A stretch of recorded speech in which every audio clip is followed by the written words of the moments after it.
bunch from the various leaders that I've been able to, break bread with and share time with as part of this. And, over the past several years here, in fact, 18 months to be exact, my family went through a pretty difficult hardship. And I know a lot of your families have gone through hardships because I know many of you have written and sent love my way and so forth. And I have a true belief system that being a leader is about dealing with tough times and being a model of how to deal with tough times.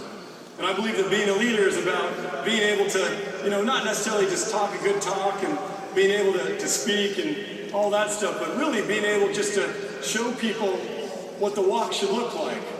And when faced with hard times, how the leaders just keep going. And the leaders don't let things stop them. The leaders don't let things like the economy get them down, or things like difficulties stop them from achieving their family's mission. My family had a real simple mission, and it was given to me by my mom at an early age.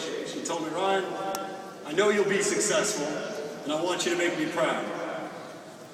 And when my mom, for those of you not familiar with it, she tragically fell down a flight of stairs 18 months ago.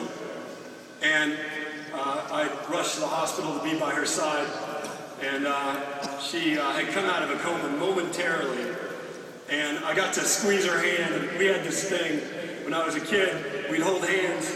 And she'd squeeze my hand 3 times to tell me she loved me if we were in a mall or something like that. And she came out of the coma just briefly.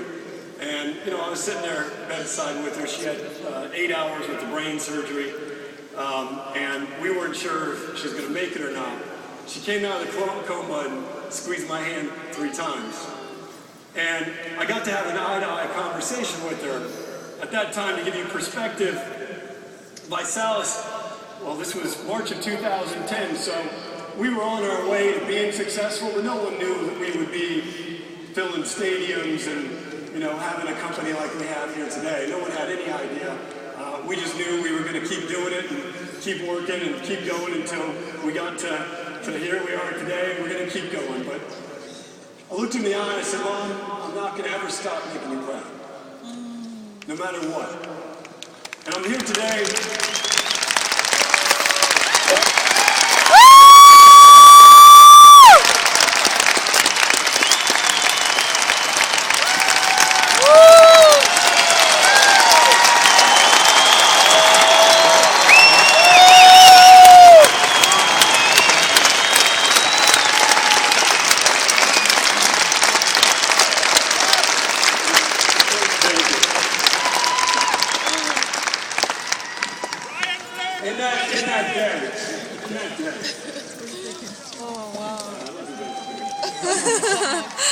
In that day, and since that day, I've done a lot of praying. I've done a lot of seeking. And I've realized that sometimes in life, you're called to do some things. Yeah. You're chosen to do some things. Yeah. And as Visalus had become more successful and the family grew, I realized that my true calling, my true purpose on earth, I know many of you are coming to realize that today, is to do just this. And that is to help people live a better life, to help people have greater health, and to help people know what true prosperity is. I realized that day. And I'm here today, and I went and saw my mom just the other day, and her days on this earth, unfortunately, are limited to very few left. I went and saw her, and I told her, I'm going to go be with my Visalus family. And the reason why is because my duty as one of the leaders of this family is to be here with you and to help you grow your Visalus business, grow your Visalus family, so that way you can maximize and live the best life, health, and prosperity. So that way Visalus can become your legacy, as it has become mine.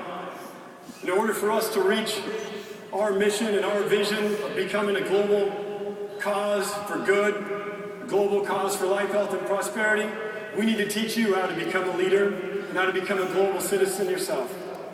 So I'm here today to recruit a new class of Visalus leaders. Those people who believe in self-reliance and growing and learning and becoming a good teacher and being a mentor.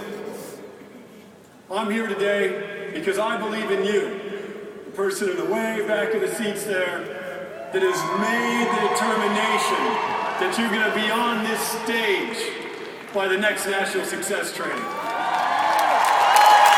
I'm here today because I was once like you.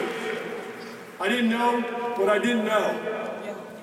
I remember I had ambition. I wanted to soak it up. I wanted to learn from as many leaders as I possibly could.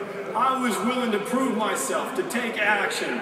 And I know many of you back there, I know you're going to be on this stage in just a few short months at the Los Angeles NST, and I'm here today for you.